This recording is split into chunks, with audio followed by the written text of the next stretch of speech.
Hey, it's me, Football Diehard Senior Editor Bob Harris. It's time for the Week 10 injury preview, review, update, and overview thing we like to do every Saturday to help those of you just catching up or getting ready to set lineups and haven't been following along all week. This is your starting point. I'll give you all this week's pertinent injuries and do them chronologically to give you an understanding of the possible fallback options you'll need to have in place based on kickoff time. As always, I will remind you, it's early Saturday afternoon. It's about 2 p.m. Eastern time. And things will change after I record this. Once you've watched this video, hit the late breaking news section of the site, or better still, hit the FSP staff cheat sheet. It's kind of your one-stop shop for with links to everything that you need to know. So look for your players as you're setting them in lineups. If they're way out of line in the rankings, you'll know something. But just check them in general and click the link next to them. It'll tell you anything you need to know about that player. If there's no link, they're all good to go. So let's dive into it. We have 4 teams on bye this week. You'll want to get those players out of your lineup. Those players are on the Chiefs, Rams, Dolphins, and Eagles. I know, some good players this week, right? Got some tough bye weeks coming up ahead. So Kansas City, Los Angeles Rams, Miami Dolphins, and Philadelphia Eagles should be out of your lineup for this game. We also have a Germany game, so another early kickoff. That's 9:30 a.m. Eastern time and 8 a.m. Inactive announcement for the Colts at Patriots is what they're calling it. The Patriots, the home team in Frankfurt. Alec Pierce and Josh Downs both listed as questionable. Ankle injury for Pierce, ongoing knee issue for Josh Downs. He did not practice all week. Seems a little bit uncertain to me. We'll have to watch that one and get up early if you need this information. Andrew Ogletree, the tight end, has been ruled out with a foot injury as well for them. On the other side of the ball, Devontae Parker out with a concussion for the Patriots. Demario Douglas, upcoming young wide receiver. Looks like he could be the leading piece there. He's questionable with an ankle injury, worked on a limited basis all week. I would expect him to play, but we may see some different faces in there. They're struggling. Juju Smith-Schuster hasn't getting the job done. Tyquan Thornton got some shots last week. Didn't fare that well. Maybe we see Kayshon Boutte this week. There'll be some other pieces in there, so watch for that. But Douglas, listed as questionable. We'll be watching for his status before the game. Moving to the early afternoon window of regular games, the Saints are at the Vikings. Michael Thomas got arrested last night. Doesn't sound like it will be an issue. Had a little dispute with contractors working at a neighboring property and charged with misdemeanors. We saw Chris Olave earlier this year, similarly arrested, played as usual. So the early indications are Thomas will make the trip to Minnesota today and play as usual. Beyond that, Kendre Miller's been ruled out for the Saints. He's got an ankle injury. On the other side of the ball, Justin Jefferson listed as questionable. Don't get too excited. They still have to activate him. You'll know that sometime this afternoon. 4 p.m. Eastern time is the deadline for players to be activated. So check the late breaking update section. I'll certainly have something on whether Jefferson was activated or not. In the meantime, TJ Hawkinson, KJ Osborne, ribs and concussion, respectively, are both listed as questionable for this game. Osborne worked fully on Friday. Seems like he's got a good chance. Hawkinson says he's going to play. So we'll need to watch that one. Jaron Hall, of course, the quarterback, was concussed last week. He is out. Josh Dobbs will get the start in his second week as a Minnesota Viking. Fared pretty well coming off the bench last week. The Browns with the Ravens. Keaton Mitchell's listed as questionable with a hamstring injury. He practiced fully Friday. ESPN's Jeremy Fowler is reporting he will play. So that'll be a 3-way split in that backfield against a tough defense. Also, the Browns are going against a tough defense, and Pierre Strong Jr., their third running back, is questionable with a hamstring injury. Would like to see like one less piece in either of these backfields, although Mitchell is a piece I want to see, but Strong could do without if I had to. But anyway, we'll have that information in the 90 minutes leading up to kickoff. Watch out for that one.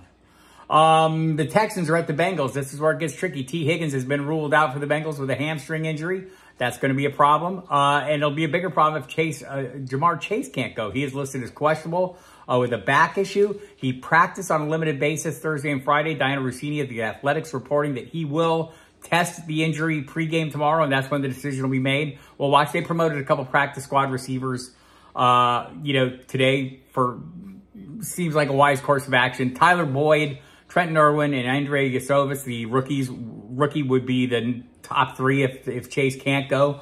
My feeling is Chase will go, but you'll need to watch that. That won't be decided until Sunday morning in the 90 minutes leading up. It's an early afternoon kickoff, so you'll know. You'll have good timing on that. You'll have plenty of fallback options, hopefully.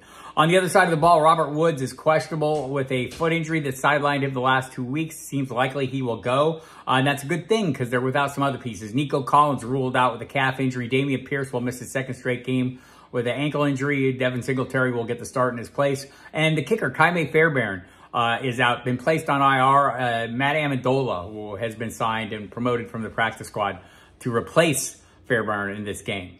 49ers at the Jaguars in an early afternoon game for them. Zay Jones ruled out again. Hasn't played since week 5. Seems like he's getting closer. They haven't put him on IR, so they certainly expect him back, but it won't be this week. I think he's been a factor in this offense, this receiving core not hitting on all cylinders a little bit, but hopefully he'll be back soon. And this is not that horrible a matchup for the Jaguars wideouts in this one, so watch that. Titans are at the Buccaneers. Will Levis will continue as a starter. Treylon Burks is out with a concussion. Everyone else is there and ready to go. Trey Palmer on the other side of the ball, the third wide receiver, is questionable with a neck injury. You'll want to watch that. Packers and Steelers all good to go. Aaron Jones came off the injury report completely, so that's a good sign. The late afternoon window. The Falcons are at the Cardinals. Kyler Murray is back. He will be the starter. He's off the injury report. Good to go. Be interesting to see how he looks in his first game in 330-plus days. Playing in an offense he's never played in. He's played in an air raid since high school. This is a more traditional offense. We'll see how it goes for him. Has a good connection with Marquise Brown going back to college, so that might work in his favor. Trey McBride's coming on. The backfield is a question mark, though. James Conner, again, expected to be promoted from activated off IR. You want to watch the late-breaking update section. I'll have news of that at 4 p.m. Eastern time or thereabouts. He's listed as questionable. My expectation is he'll play. They let Tony Jones Jr. go off the regular roster. They let Damian Williams go from the practice squad. Amari DiMarcado, by the way, is ruled out of this game with his toe injury. It'll be a second missed game. Keontae Ingram will back up or start. My guess is he'll back up James Conner. We'll watch for that, though. Michael Wilson also listed as questionable for this game with a shoulder injury. Sounds like he will be ready to return. On the other side of the ball, Drake London is back. Taylor Heineke continues to start at quarterback. Mac Hollins has been ruled out with an ankle injury, so he will not be available. But excited to see Drake London work with Taylor Heineke in this one. The Commanders are at the Seahawks. Cody Parkinson and DJ Dallas for the Seahawks, both listed as questionable. Neither are primary players. All the players you're interested in, Kenneth Walker III, DK Metcalf, Tyler Lockett, Jackson Smith, and Jigba were on the injury report. They all avoided designation and worked fully on Friday. On the other side of the ball, Washington, Curtis Samuels listed as questionable, missed the last game with a toe injury. He is expected back this week.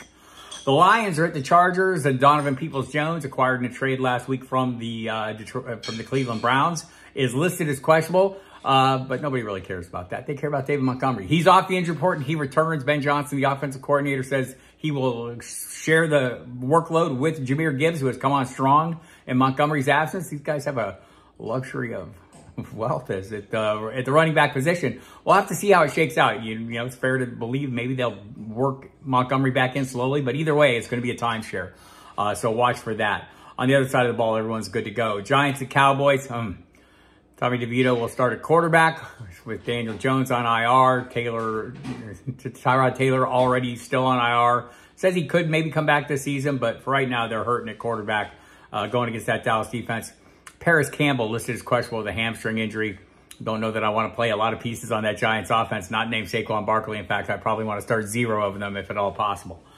But Barkley's okay. Plenty of volume there. Sunday night game, Jets at Raiders. Everyone's good to go there. No injury issues at all. On the Monday night game, the Broncos and the Bills. We're waiting for the final injury report. Stephon Diggs was added to the injury report on Friday with a back issue. He was limited. So we'll be looking for that today. He'll draw his designation at some point, maybe questionable, maybe come completely off the injury report. Definitely check back on that. I will have that in the late-breaking update section of the site. Otherwise, good luck this week. Week 10, we're getting down to the good parts of the season. Meaning the playoffs are coming. We'll see you there next week, week 11.